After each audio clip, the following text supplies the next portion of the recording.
जय श्री कृष्ण। जय Shri Krishna. Gita for students कार्यक्रम में आज हम लोग अध्याय 3 का 5वें श्लोक को पढ़ेंगे। नाहि कश्चित् क्षणमपि जातु तिष्ठत्य कर्मकृत् कार्यते ह्यवशः कर्म सर्वः प्रकृति जैर्गुणः। अर्थात प्रत्येक व्यक्ति को प्रकृति से अर्जित गुणों के अनुसार विवश होकर कर्म करना पड़ता है। अतः कोई भी एक क्षण के लिए भी बिना कर्म किए नहीं रह सकता। यह श्लोक विद्यार्थियों के लिए कैसे लाभप्रद होगा, अनिल चाचा बताएंगे। एक बात तो बताने की जरूरत नहीं है, आप लोग जान ही रहे हैं। संवाद किनके किनके बीच हो रहा है? कृष्ण और अर्जुन। वाह वाह वाह। अर्जुन कृष्ण को बता रहा है कि कृष्ण अर्जुन को, और कृष्ण अर्जुन को जो लड़ाई के मैदान में जो बता रहे हैं वो बात सबको लिख करके जो पुस्तक बनाया गया उसका नाम क्या है? भागवत। श्रीमद् भागवत गीता जी। गीता जी भी कहते हैं आदर के साथ गीता जी, श्रीमद् भागवत गीता जी। पूरा जो बोले कैसे हम लोग यहाँ बात कर रहे हैं उस सबको अगर जो लिख करके किताब बना दिया जाए तो वैसे ही कृष्ण भगवान जो बोल रहे थे वही जो है सो कि श्रीमद् भागवत गीता जी है। ठीक है, आप लोग समझ गए। तो आज का श्लोक में कृष्ण भगवान अर्जुन को कहते हैं कि हे अर्जुन, तुम चाह करके भी ऐसा सोच लो कि हम कर्म नहीं करेंगे तो ऐसा संभव नहीं है। प्रकृति से अर्जित गुण के कारण हर आदमी को चाहे अनचाहे कर्म करना ही पड़ता है। अब जैसे इसका उदाहरण देख लो, भूख जो है सो लगती है, तो भूख कहाँ से लगती है? कोई आ करके भूख लगा जाता है कि अपने मन लग जाता है? तो अपने मन लग जाता है। इसका मतलब कि प्रकृति द्वारा प्रदत्त है भूख। तब भूख जब लगेगी तो क्या करना पड़ेगा? आप सोचिएगा कि हम कोई काम नहीं करें तब आपका भूख खत्म हो जाएगा कि आपको क्या क्या करना पड़ेगा?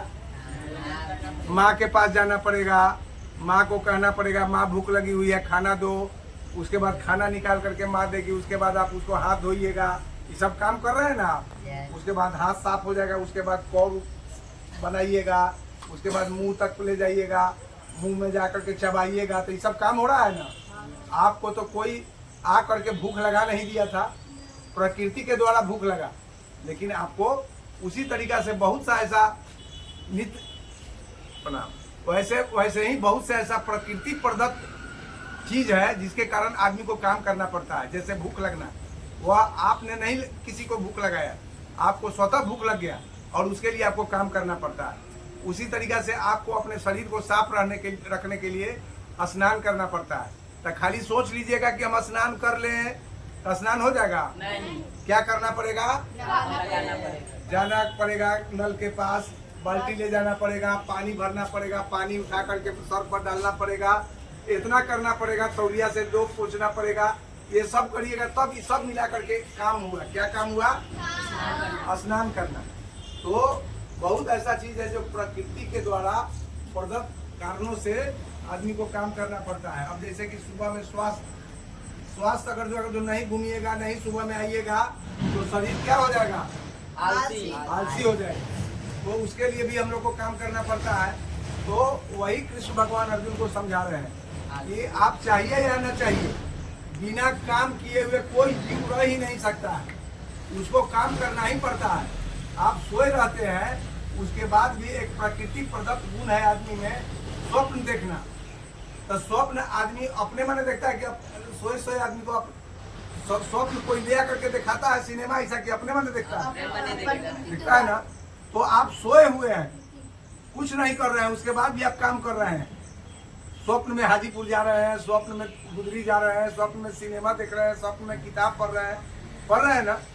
तो उसी तरीका से प्रकृति प्रदत्त कारणों से आदमी को काम करना पड़ता है। यही कृष्ण भगवान अर्जुन को समझाए हैं। अब यह बात विद्यार्थियों के लिए कैसे लाभदायक होगा, विद्यार्थी को इससे क्या सीखना चाहिए? यही सीखना चाहिए कि बिना कर्म किए कोई दुनिया में नहीं रह सकता है। आप चाहिए तो, नहीं चाहिए तो जब कर्म हमको करना ही है तो जो विद्यार्थी का कर्म है, जो विद्यार्थी का कर्म पहले बताया गया है, क्या काम है विद्यार्थी का? पढ़ना, विद्या अर्जन करना। पुस्तक से दोस्ती करना। तो विद्यार्थी का जो कर्म है, जब हमको कर्म करना ही है, चाहे रो के गा के करना ही है कर्म, तो हम क्यों नहीं विद्यार्थी का जो कर्म है वो करें? हम क्यों जो सब की फालतू चीज में समय बर्बाद कर दे? और एक बात और जान लीजिए, जो समय बीत जाता है वह समय फिर आता है?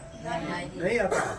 आप समय का बात छोड़िए, एक पल जिस समय आप लोग आए हुए थे, उस समय जैसा आप थे, उस समय जिस ऊर्जा के साथ आए थे, या तो आपकी ऊर्जा बढ़ गई होगी, या तो आपका दिमाग और शार्प हो गया होगा क्योंकि आप पढ़ने जा रहे हैं। तो जिस समय आप आए थे, आप थोड़ी देर पहले जिस समय जगे होइएगा, उस समय कैसा लगता है? करता है ना? लेकिन थोड़ी देर के बाद आप फ्रेश महसूस करते हैं, कुल्ला उल्ला कर लेते हैं। उसके बाद जब यहाँ आते हैं तो और फ्रेश महसूस करते हैं।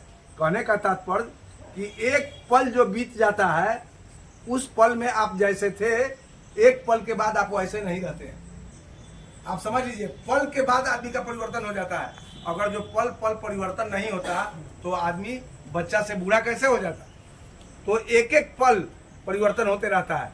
तो जब आपको काम करना ही है, बिना काम किए हुए आप नहीं रह सकते हैं, तो हम ऐसा काम क्यों नहीं करें जो हमारे लिए है, विद्यार्जन। अगर जो यह विद्यार्जन का काल आगे छूट जाएगा हमसे, तो फिर आप आगे पढ़ सकिएगा? यही विद्यार्जन का काल है। तो विद्यार्थियों को यही सीख लेना चाहिए कि जब हमको कर्म करना ही है, रोते हंसते गाते न चाहते हुए भी प्रकृति कारणों से हमको कर्म करना ही है, तो ईश्वर ने जो हमको इस उम्र में विद्या अर्जन का कार्य दिया है, तो हम विद्या अर्जन ही करेंगे। हम दूसरा काम में अपने मन को नहीं भटकने देंगे। विद्यार्थियों को इस चीज से यही सीख लेनी चाहिए।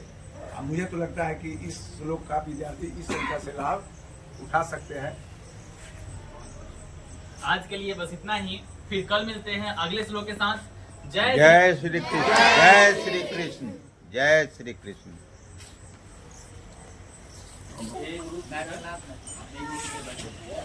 जाओ